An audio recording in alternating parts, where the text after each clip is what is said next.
Hola, ¿cómo andan? Bienvenidos a este video introductorio sobre el Lobo Blanco, juego de rol en el mundo del Rick.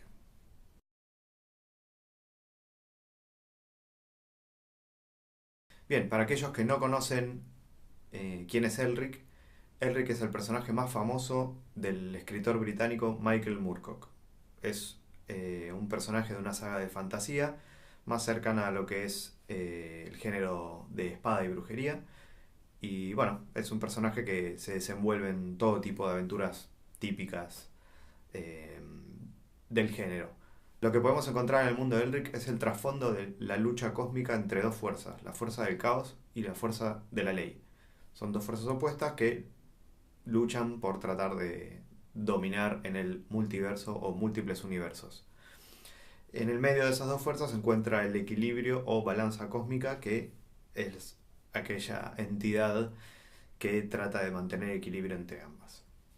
Así que en el medio de esta lucha cósmica se verán involucrados los personajes jugadores de este juego y obviamente también se ve involucrado el personaje principal de la novela, nuestro querido Elric.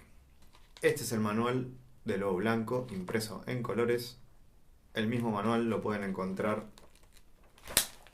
en los links que estoy detallando aquí abajo. A lo largo de la historia de los juegos de rol ya hubieron varias versiones de juegos ambientados en el mundo de Elric. El primero fue Stonebringer, de la empresa Chaosium, allá por el año, creo que 1980 y pico, que salió la primera edición, y de así surgieron varias ediciones posteriores. Después el juego fue renombrado como Elric, después volvió a llamarse Stonebringer, y finalmente la licencia pasó a otra empresa donde salió otro juego con un sistema muy similar llamado Elric of Melniboné, que tuvo una primera y una segunda edición. Finalmente esa fue la última edición conocida que se lanzó hasta el momento. Esa es una de las motivaciones que tuve yo como creador y diseñador de Lobo Blanco como para sentarme a desarrollar un juego en esta ambientación. Sinceramente, la falta de juegos y de sistemas más modernos para reflejar esta ambientación hizo que me motivara a sentarme y a diseñar este juego. Principalmente una de las cosas que yo sentía era el que el juego no transmitía exactamente aquellas sensaciones que uno tiene al leer las novelas. Y verdaderamente quería tratar de hacer un juego en el cual los protagonistas fueran, los personajes jugadores fueran verdaderos protagonistas del juego. Así que bueno, eso es parte de lo que me motivó para desarrollar este juego, para sentarme a escribirlo y a diseñarlo. Y finalmente también es una especie de homenaje a Michael Moorcock, que es uno de mis autores favoritos de fantasía. Así que bien, un poco para contarles qué es lo que tiene de interesante este juego, de novedoso y qué es lo que yo considero que es lo más valioso. Principalmente es un juego donde traté de reducir al mínimo todas las cuentas complicadas y los detalles innecesarios que por ahí muchos juegos de rol tienen, sobre todo de los clásicos de algunos otros años. Así que traté de reducir ese detalle al mínimo y de incorporar mecánicas que ayudaran a esto que comenté hace un rato, a elaborar o a poder llevar adelante historias donde los personajes sean los verdaderos protagonistas de las aventuras que se estén jugando. Bien, con eso llegamos a lo que sería la primer mecánica y la más importante del juego, que sería la mecánica de resonancias. Básicamente la mecánica de resonancias lo que hace es que las acciones voluntarias de los personajes, controlados por cada uno de los jugadores, van generando repercusiones, ¿sí? Cualquier acción relevante va a tener alguna consecuencia relevante. Y esas consecuencias son las que van poniendo en movimiento al mundo del juego, ¿sí? Y van creando situaciones que luego van a ir volviendo a involucrar a los personajes y a reencontrarse con las consecuencias de sus propios actos. Algo muy similar a lo que sucede en las novelas, como por ejemplo con Elric cuando en las primeras novelas no decide tomar las riendas del imperio, o termina decidiendo dejar a su primo en el trono y él irse a conocer el resto de los reinos jóvenes, que es el nombre que tiene el mundo. En fin, todas esas decisiones que en las novelas tienen unas consecuencias que va impulsando el relato hacia adelante, es lo mismo que se puede lograr con Lobo Blanco, con el sistema de resonancias. El origen del sistema de resonancias comenzó más bien con una idea mía de resolver por ahí el problema de cualquier director de juego de elaborar una aventura previamente, sentarse a escribir con detalle una historia, alguna problemática, algún conflicto, también puede ser personajes no jugadores, criaturas, etcétera, para que luego, digamos, en la práctica del juego, los personajes y los jugadores tomen decisiones distintas a las que uno por ahí tenía previsto, ¿sí? Con el tiempo creo que todos los directores de juegos terminamos improvisando bastante en nuestras aventuras, entonces mi idea era desarrollar una herramienta relativamente sencilla para ayudar a que estas aventuras se vayan generando solas por la propia acción de los jugadores, evitando así que el director de juego tenga que elaborar aventuras o historias que por ahí puedan estar desconectadas de los intereses de los propios jugadores y de los personajes. El lado por ahí oculto de esto también es que los propios jugadores y sus personajes se sienten realmente como parte de un mundo vivo y que sus acciones tienen una repercusión y una relevancia que por ahí en muchos otros juegos no pasa. Así que bueno, básicamente el sistema este había empezado con la idea de hacer una simple tirada con un D20 para determinar si una acción de un personaje tendría consecuencias o no. Y bueno, esa misma idea fue la que utilicé yo al momento de sentarme para desarrollar Lobo Blanco. Obviamente está mucho más ampliada y conectada a lo que es el mundo de Elric, pero la lógica básica es la misma, que las acciones de los personajes, las acciones importantes, generan consecuencias y eso es lo que le da dinamismo al mundo y le da también compromiso a los personajes con las propias cosas que ellos fueron generando. También por otra parte, algo muy importante es la presencia de una pequeña mecánica que se llama destino. En realidad no es una mecánica, sino que es eh, un detalle del personaje que es muy importante, que sería el anhelo más profundo, aquel deseo que tiene el personaje por el cual deja su vida cotidiana para irse por el mundo en busca de aventuras o de algo que le puede interesar más. Justamente esta cosa que al personaje le interesa y lo lleva a dejar su vida cotidiana y por ahí las comodidades del día a día o incomodidades, es este anhelo bien profundo. Y este anhelo profundo es el que se llama destino y es el que funciona como movilizador para el personaje y obviamente para el jugador a través del personaje, ¿sí? Esto es lo que lleva a que los personajes tomen decisiones dentro del juego. Y esto nos lleva a otro aspecto interesante del juego que, como ya más o menos les adelanté con la mecánica de las resonancias, en este juego no hay aventuras prearmadas, sino que las aventuras las van desarrollando e impulsando los propios jugadores a través de sus personajes. ¿Cómo se logra esto? Utilizando el destino de cada uno de los personajes, ¿sí? Ese es el motor que lleva a los personajes a actuar en cierto sentido. Entonces, básicamente las aventuras se desarrollan con los jugadores poniéndose en el lugar del personaje y tomando decisiones de qué harían para conseguir ese destino o acercarse a ese destino final, ¿sí? Esto lo podemos equiparar con las novelas a lo que Elric anda buscando, que en mi opinión es como buscar un sentido para su vida, un poco un sentido de la vida en general o paz. Es como una búsqueda interna muy profunda que es lo que hace que él deje el puesto de emperador de la nación más poderosa del mundo. Así que una buena excusa, o por lo menos una razón muy profunda del personaje tiene que haber para dejar tal posición de poder y de comodidad. Así que bueno, eso es lo mismo que sucede acá en Lobo Blanco. En cada una de las partidas hay elegido un jugador conductor, que es el que va a tomar el no sé si decir protagonismo, pero sí el, el- la bandera de hacia dónde ir con la aventura, ¿sí? Guiándose por sus destinos.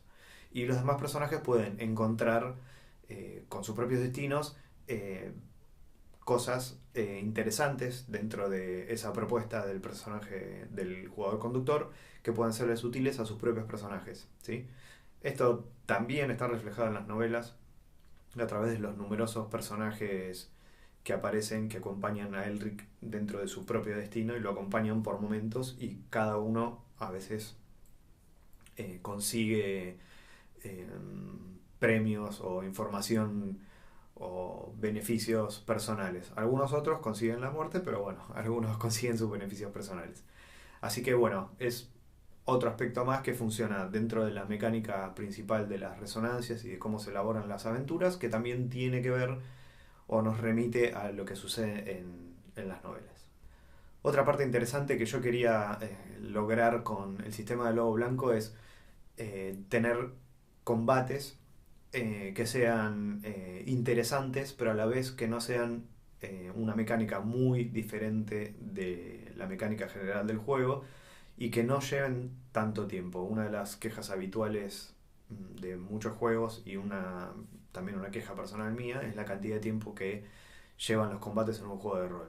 Quizás en otro momento, cuando yo recién arrancaba a jugar a los juegos, era más joven, por ahí la idea de tener un combate y un combate largo y más estratégico podía llegar a ser atractiva. Pero en este momento creo que los combates tienen que ser funcionales a la historia y al desarrollo de la aventura, que es lo crucial y lo principal en Lobo Blanco. Entonces, el juego de reglas para el combate acompaña en ese sentido.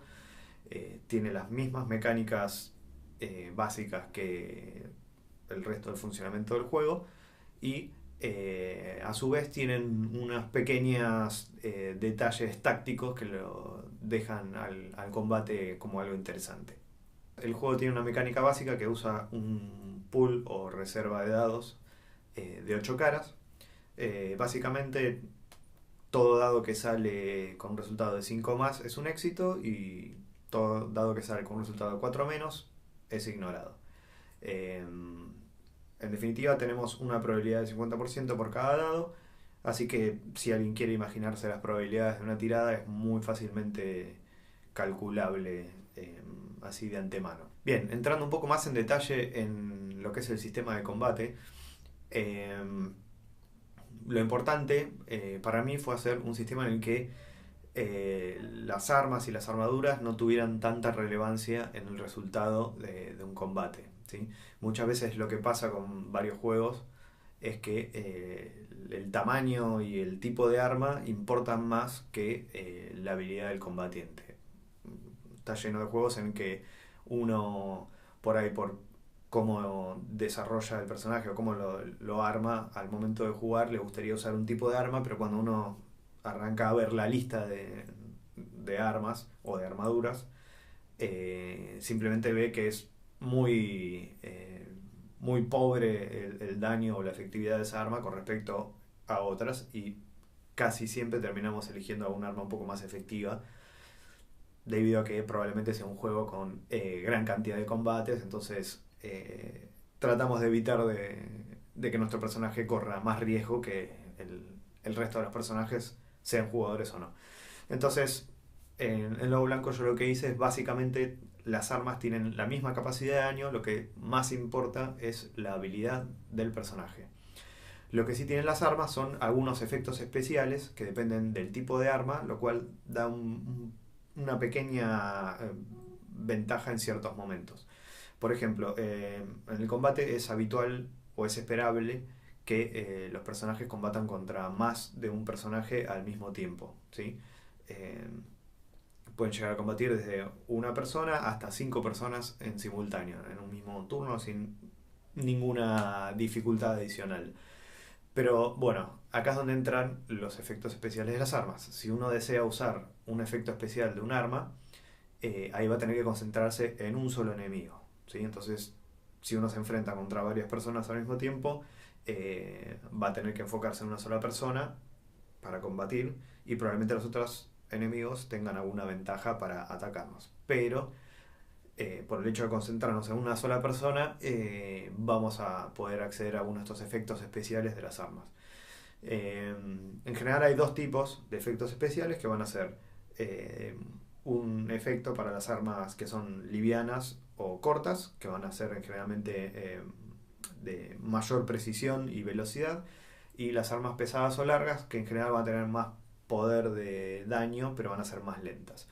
Así que eso se traduce en dos mecánicas distintas, una que le otorga al personaje en las armas más livianas o cortas más probabilidad de dañar al enemigo, y en el caso de las armas pesadas o largas no aumenta la probabilidad de dañar al enemigo, sino que lo que hace es aumentar la capacidad máxima de daño, ¿sí? Así que son esos pequeños detalles los que suman para darle a un sistema de combate relativamente sencillo y que no está exageradamente detallado, el mínimo de táctica que a uno le puede llegar a gustar en un combate, en un juego de rol. Aparte de esto, hay distintas maniobras y formas de emplear las armas también a distancia, en fin, hay algunos detalles más que no voy a entrar a detallarlos en este primer video, pero bueno, que hacen que el juego tenga un combate interesante a pesar de su simpleza. En el caso de la magia, como sucede en los anteriores juegos de rol ambientados en este mundo, hay distintos tipos de magia. En este caso, hice una búsqueda o una investigación profunda en lo que sucede en las novelas y determiné los distintos tipos de magia que se van sucediendo. Así que en Lobo Blanco vamos a tener distintos tipos de magia, que va a ser la magia rúnica, que va a ser una magia sencilla de efectos limitados, pero de uso mucho más práctico. Después vamos a tener la clásica magia de invocación, que es la más característica de la ambientación, donde los personajes pueden invocar a elementales de cada uno de los 4 elementos, o pueden invocar demonios con distintas características y habilidades y poderes. Al contrario que otras ediciones anteriores, los demonios no se pueden atar a objetos, que es algo que nunca sucede en las novelas y que, bueno, obviamente es motivo de debate, pero nunca sucede. Después tenemos la magia de los sueños, que sucede en algunas de las novelas que escribió Moorcock en este mundo, que permite al mago ingresar en el mundo onírico de los sueños, que pueden ser sueños personales de un personaje o sueños en común de todos los seres o individuos. Y finalmente la que sería la magia de adivinación, que aparece en una de las solas novelas, en Stonebringer, que de hecho a mí se me había pasado muchas veces cuando la leí, pero aparecen 2 o 3 personajes que utilizan esta magia de adivinación, así que en este caso va a ser un tipo de magia especial y está íntimamente relacionada con las mecánicas del juego, con las mecánicas de las resonancias. La magia de adivinación va a permitir al personaje que la utilice un poco prever o visualizar qué es lo que está sucediendo con las consecuencias de sus propios actos que se van desarrollando, algo que voy a hablar en un ratito. Así que bueno, esos van a ser los tipos de magia. La magia no está íntimamente ligada al caos, sino que también personajes que pertenezcan o estén más ligados a la fuerza de la ley van a poder utilizar magia, algo que también sucede en las novelas y que en otros juegos hubo, en mi opinión, una errónea división ligando a la magia hacia el caos y lo que sería la tecnología hacia la ley. Con respecto a las fuerzas, como les conté en un comienzo, hay 2 fuerzas, la fuerza del caos y la fuerza de la ley, que van a estar intentando tentar a cada uno de los personajes mediante favores o ayudas. Lo que va a pasar en el juego es que a medida que los personajes van tratando de alcanzar sus propios destinos y generando estas resonancias o consecuencias con sus actos, la dificultad o los contratiempos que van a tener van a ir creciendo, tanto en magnitud como en dificultad. con lo cual los personajes van a ser cada vez más tentados a recurrir a una de estas soluciones fáciles que puede brindar cada una de estas fuerzas. Algo que también está presente en las novelas. Entonces lo que va a ir pasando es eso, es ver la tentación de cada uno de los personajes y de los propios jugadores. ¿Por qué no? Porque en la mesa de juego termina sucediendo eso. Los personajes quieren lograr las cosas y terminan siendo muy tentados por cada una de estas fuerzas para obtener una ayuda importante mecánica y poder lograr lo que ellos quieren. Así que en la práctica lo que va a pasar es que estas dos fuerzas van a terminar más tarde o más temprano tentando a cada uno de los personajes. El peligro de este pacto con las fuerzas es que cada vez que se pide una de estas ayudas a una de estas dos fuerzas, el personaje puede generar un cambio en sí mismo, volviéndose afectado por cada una de estas fuerzas. Entonces, por ejemplo, un personaje que pida ayuda a la ley puede volverse un personaje mucho más estricto o frío, apegado a las reglas, o simplemente un personaje que tome la justicia por mano propia y crea que puede impartir el orden y la justicia donde él crea. En fin, hay un montón de aspectos y rasgos de distintas las dos fuerzas que pueden aplicarse y que vienen en el manual.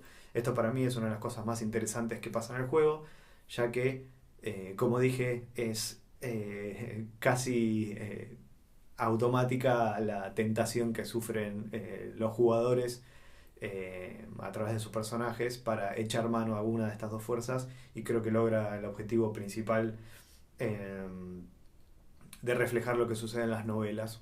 Por ejemplo, en el caso de Elric, al verse casi siempre tentado a recurrir a la espada negra y a Arioch, que es su dios patrono, para poder superar los distintos contratiempos que tiene cuando enfrenta a su primo o a otros enemigos. Y por último, para cerrar este video, voy a redondear un poco el tema de las resonancias y cuál sería la tarea de un director de juego en Lobo Blanco. Básicamente, una vez generadas las resonancias o consecuencias de los actos importantes de los personajes jugadores, el director de juego lo que va a ir haciendo entre las partidas es elaborar un hilo narrativo o una historia de qué es lo que va sucediendo con cada una de estas consecuencias.